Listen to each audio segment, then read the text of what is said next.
Elle va apporter un éclairage sur le système de prise en charge de la protection de l'enfance en Suède et surtout nous faire part de son expérience auprès des mineurs étrangers non accompagnés, non demandeurs de protection, comme elle les appelle, the boys on the move. Donc merci beaucoup Maria, et je remercie beaucoup aussi nos interprètes.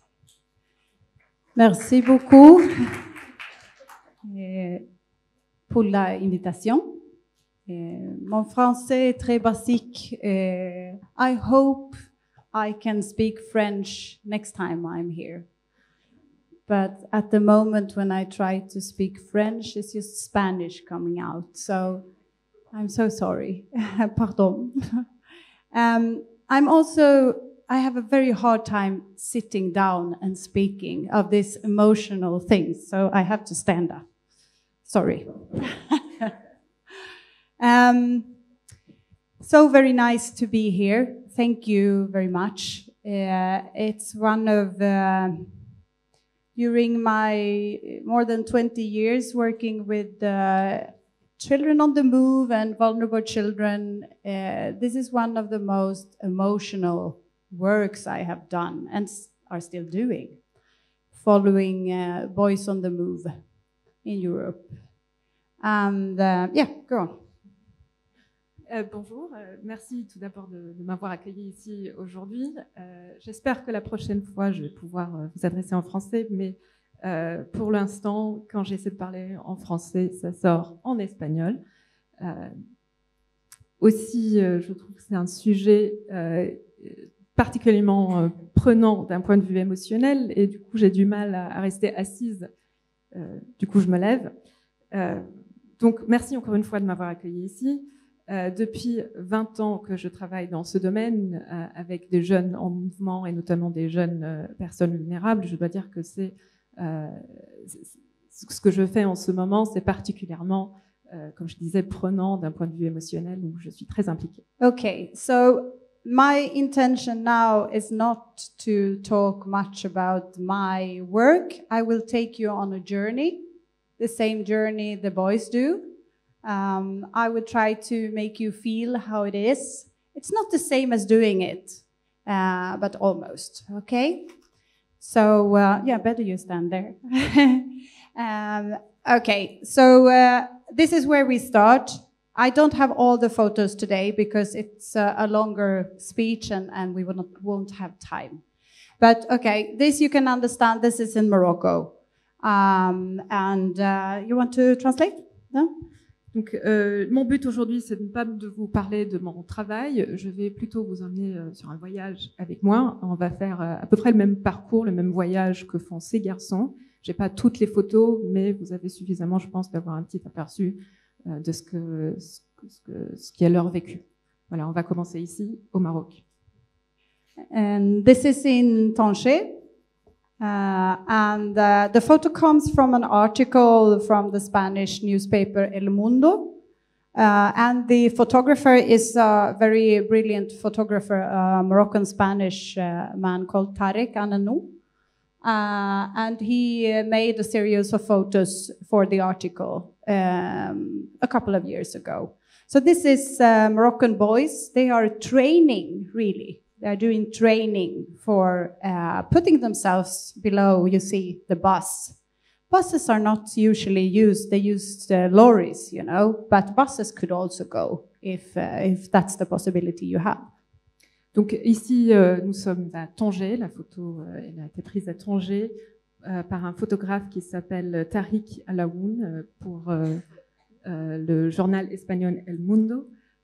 C'était il y a quelques années et on voit ici sur cette photo que les jeunes garçons sont en formation. En fait, ils apprennent à se cacher en dessous du bus. En général, ils ne font pas cette traversée en dessous d'un bus, mais en dessous des poids lourds.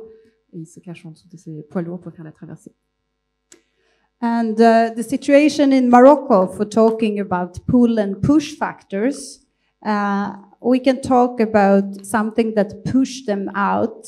And I would say from all the interviews I've done with Moroccan boys, I would say that domestic violence is one of the heavy push factors.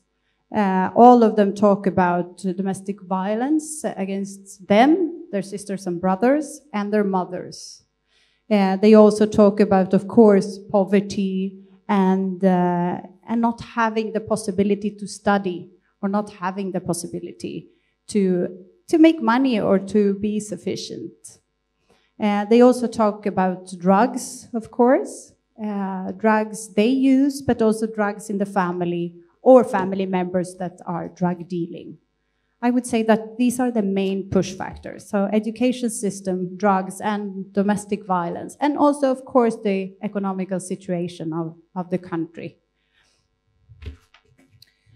Donc, pour parler des aspects, ce qu'on appelle des push-pull, des raisons qui les poussent à sortir du pays ou qui les attirent vers un autre pays, en général, d'après les entretiens que j'ai eus avec ces jeunes garçons, on parle beaucoup de violence, comme c'est un des facteurs majeurs qui les pousse à quitter le pays. La violence domestique contre eux-mêmes, mais aussi à l'encontre de leurs frères, leurs sœurs, leur mère, au sein de la famille.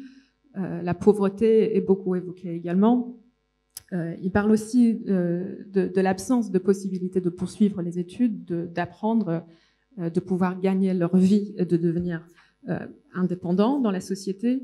Il y a souvent aussi des problèmes liés aux stupéfiants, l'usage des drogues au sein de leur famille, parfois eux-mêmes, mais principalement c'est une question d'éducation, manque de possibilités, de violence et de drogue.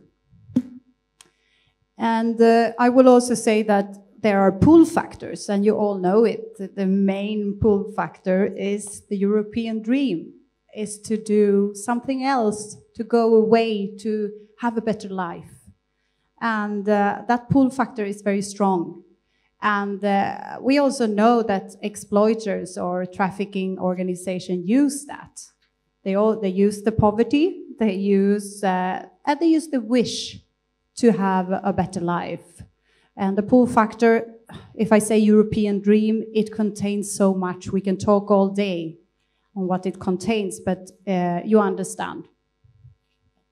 Donc, parlant des facteurs qui les attirent dans d'autres pays, notamment en Europe, eh bien, il y a ce rêve européen, pour ainsi dire. Merci.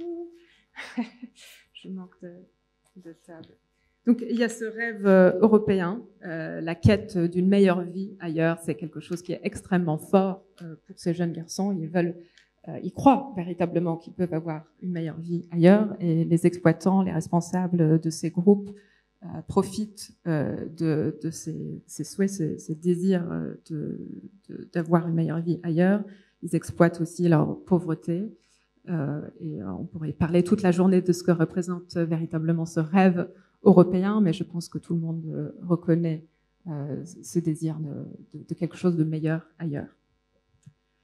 So, of course, all the children, some of them, they pass to Europe without being attracted by traffickers. And, but some of them are already appointed in Tanger or in the Spanish enclaves, you know, Ceuta and Melilla, which is really in the start of Europe. I will show you a map. This is, I'm sure several of you have seen this map before, but I will try to explain for you that didn't see it before. So this is 4 of the boys I interviewed at the beginning, really, at the start of the interviews. As you can't see anything, and it's in Swedish, I will show you that the yellow one, that is, in this case, it's Moha. It's not his real name, of course. He's 16 years old when I do the interviews, when he started, and when I do the interviews in Sweden. The blue one is Fede, the pink one Mahmoud, and then the lilac Saki. Mahmoud, who is the pink one, he was only 11 when he left Fez. So his way is a little bit special. He just, all of them have been through Paris. I can end there. So Donc, parfois, les enfants arrivent dans l'Union européenne sans passer par les groupes de trafiquants, sans passer par les passeurs. Certains de ces enfants étaient déjà à Ceuta et Melilla, qui sont vraiment les portes d'entrée envers l'Europe pour ces jeunes garçons. Ici, sur cette carte, vous connaissez, certains d'entre vous connaissent bien déjà cette carte, mais pour ceux d'entre vous qui ne la connaissent pas, je vais essayer d'expliquer un petit peu ce qu'elle représente, surtout que les explications sont en suédoise. Mais vous voyez ici représenter les parcours de 4 garçons avec qui j'ai pu tenir des entretiens au tout début de ma recherche. Et en jaune, vous avez le parcours de Moha, qui avait 16 ans. C'est pas son vrai nom, clairement. Et après, vous avez Fédé qui avait 15 ans. Mahmoud, c'est le cas le plus particulier parce qu'il avait 11 ans quand il a quitté le Maroc. Et nous avons Zaki aussi qui avait 16 ans. Tous ces 4 garçons sont passés par Paris à un moment donné. And beside these 4 ones, I interviewed like 40 more, and all of them, I think just the exception of one that passed through Italy, have passed through the Spanish Paris way. So Paris, it was, as you know, for some years, a big hub for very small Moroccans coming here. And many of these came all the way to Stockholm. And some of them are still in Sweden. And at least 3 of these 4 boys, I know they have passed through Oslo. So it's very also good for us who work with this, that we have, the connection between each other, because we can follow the boys and we also follow them. We backtrack them as well, because they go back down again. So as at the moment, I have Moha. He's in Sweden again, after being in Sweden, down to Paris, Brussels, up in Sweden, down to Paris, Brussels. And he's really, he's a very, he's a boy, he passed through a lot. And he's very vulnerable and very ill. But he's up in Sweden at the moment. But I text him now with a photo with Mustafa. Because you know Mustafa, and he said he will go in 2 weeks. So maybe you will have him here again soon. We hope not. And then we have Fede. He is a real parkour in all the senses. He goes. I just tell about him, and then you can translate. Sorry. He jumps over everything. And he passed so many borders in all the ways you can imagine. But he is now, as I know, imprisoned in Madrid after being around all Europe. Mahmoud is in a family home in Sweden, speaks perfectly Swedish, going to Swedish school, have a very good legal tutor, like a legal guardian. And it's going really well, after going really bad at the beginning. And Saki is now down in Spain again. He's been in Sweden for 6 years, also speak fluently Swedish, have been doing a lot of training. He's the only one I knew during all these years that didn't take drugs. So he's very clean, and he can really study. Sorry. Donc, au total, j'ai suivi plus de 40, j'ai effectué des entretiens avec 40 autres garçons, de ces 4 mentionnés là. Et de ces 40 garçons, il y en a qu'un qui est passé par l'Italie. Tous les autres ont pris la voie via l'Espagne et via Paris. Donc Paris, c'est véritablement une plaque tournante pour ces jeunes Marocains dans leur chemin. Et c'est par ce biais-là qu'ils arrivent à traverser l'Europe avant d'atterrir à Stockholm. Certains de ces garçons se trouvent toujours à Stockholm. Il y en a 3 de ces 4 garçons. J'ai pas le micro. C'est formidable. 3 de ces 4 garçons qui sont toujours à Oslo. Et justement, c'est bien de pouvoir garder la trace de ces jeunes garçons et de rester en contact entre nous, parce qu'on peut les suivre dans leur péripéties à travers de l'Europe. Il y a Moha qui a fait plusieurs allers-retours entre sur ce chemin, il a à plusieurs reprises, il est passé par Bruxelles avant de revenir en Suède, avant de repasser par Bruxelles. Et il est très vulnérable, il est aussi malade, il est dans un mauvais état de santé. Il est actuellement en Suède en ce moment. Mustapha aussi est en Suède également. Lui, il saute toutes les barrières. Il n'y a pas de barrière qui puisse l'arrêter.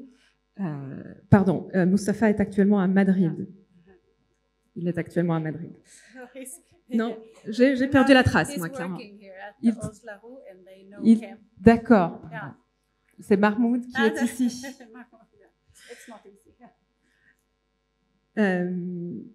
Donc, et après, il y a Mao. J'ai perdu la trace avec les noms. On n'a pas, le jeune Mahmoud, qui avait passé une mauvaise passe, mais qui avait un très bon tuteur, qui était installé pendant une période dans une maison et qui parle très bien l'espagnol, qui est en Espagne après avoir passé 6 ans en Suède, et c'est le seul qui n'a pas pris des drogues et donc qui a de très bonnes possibilités d'études. C'est le plus jeune, me semble-t-il. Yeah, I know there are many, and you have to deal with it. I will go on since I have little time. It's also with the translation. It's like you have the half of the time you really have. I just wanted to show you. Some of you already seen these photos. This is from the park in Madrid, Hortaleza, which is outside the big residence where many of the boys and some of the girls also are placed in Madrid. And they usually don't like the place, so they usually sleep in this park instead of being at the residence. Okay, this is a boy, another boy. He's been in Paris for some time and in Stockholm for some time. Now he's in Spain. And this is when I want to talk a little bit. I don't know if I have time now, but I will do it very fast.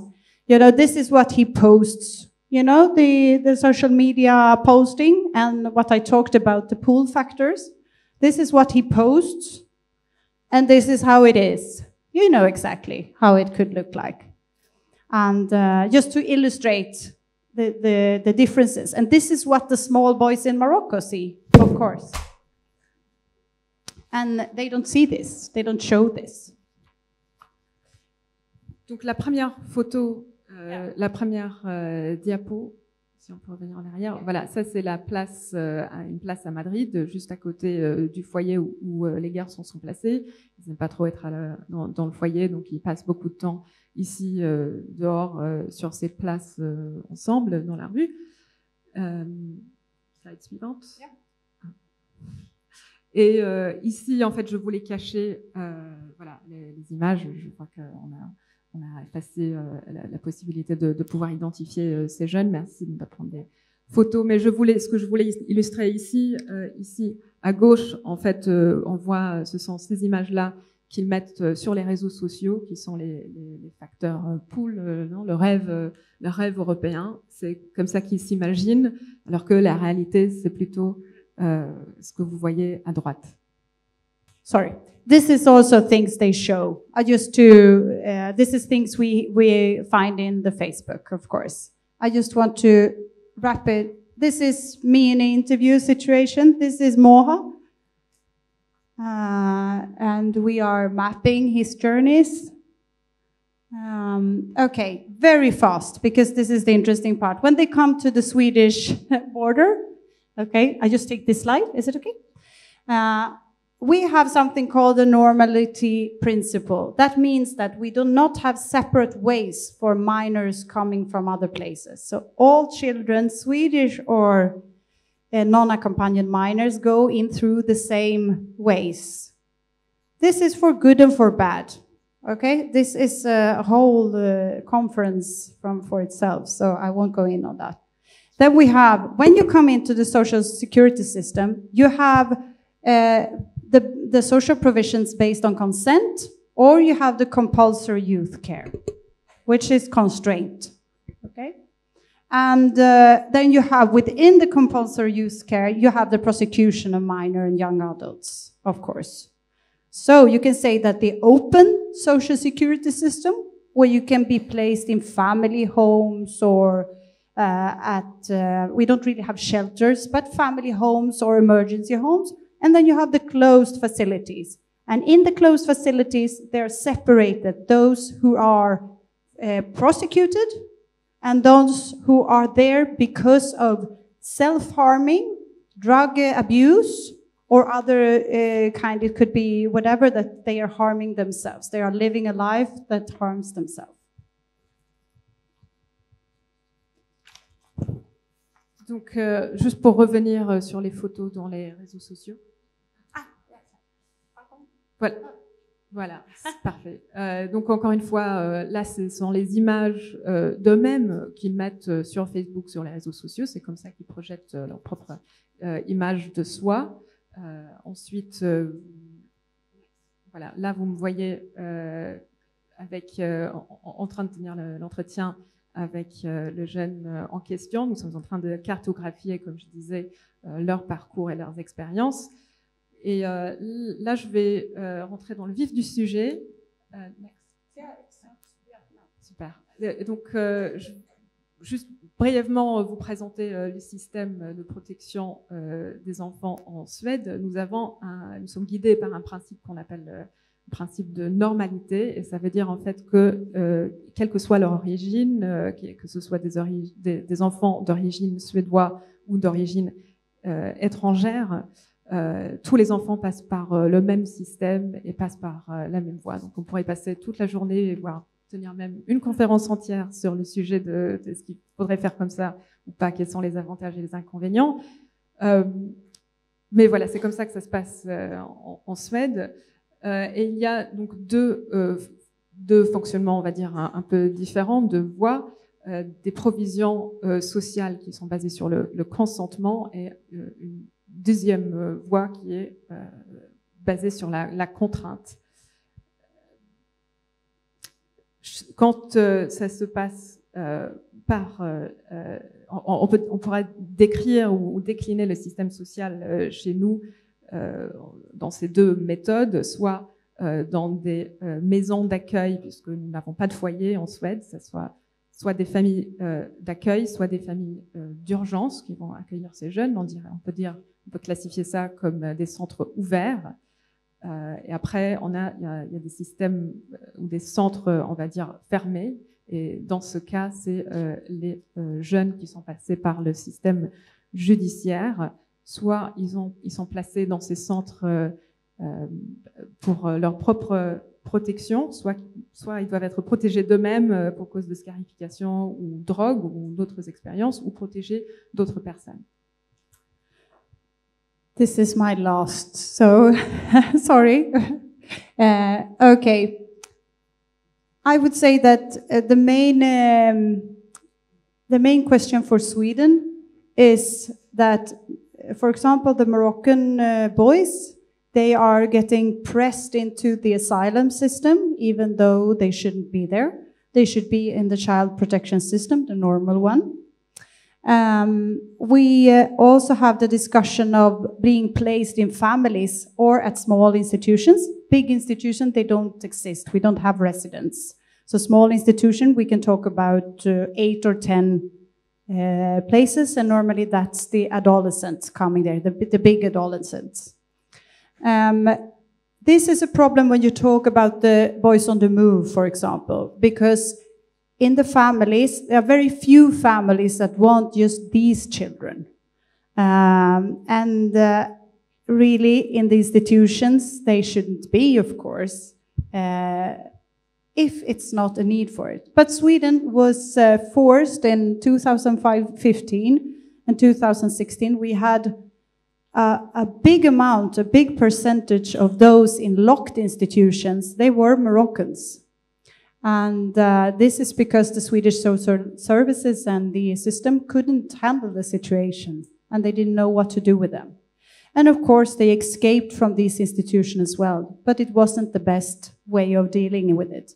Those that, I'm just finishing, those that The ones that really went well after a while, those I talked about, for example, the little Mahmoud, they have been living in families with real good legal guardians and a good system. And many of those being institutions and locked up, with not with the judiciary, but only because they were doing drugs, for example. They haven't been doing that well, unfortunately. Just for you to know, that's the last thing. Sweden received 35,000 non-accompanied minors in 2015 and just 500 in 2020. So it's going up and down. Just for you to know the amount, we're just 10 million of people in Sweden, so 35,000 non-accompanied minors is a lot.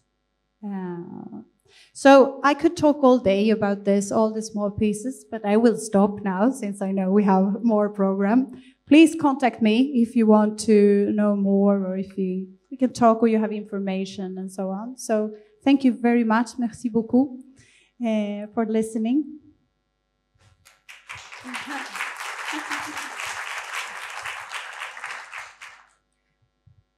Bon, merci.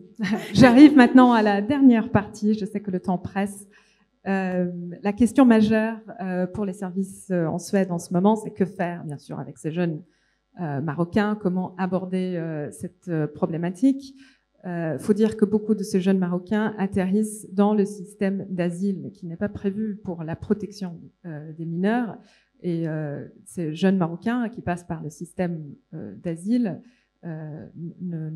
n'obtiennent pas la protection dont ils ont besoin en tant que victimes.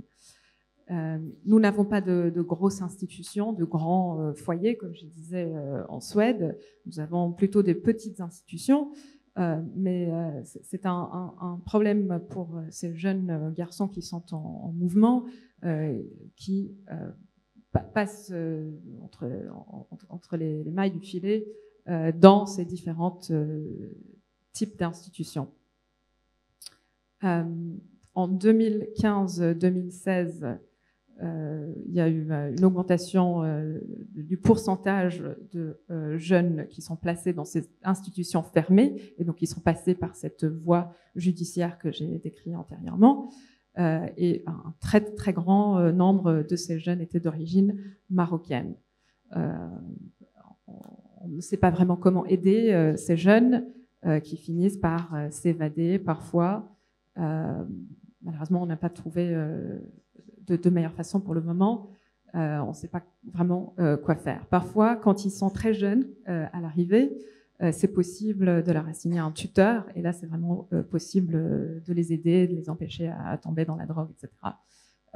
Mais ça reste un grand problème. Pour vous parler un petit peu des chiffres, donc vous voyez là 35 000, on avait 35 000 mineurs non accompagnés qui sont arrivés en Suède en 2015. Ce chiffre a baissé à 500 en 2020. Donc vous voyez que ça varie énormément. Pour des contraintes de temps, je vais m'arrêter là. Je vous remercie beaucoup de votre attention et n'hésitez pas à me contacter si vous avez d'autres questions. Merci.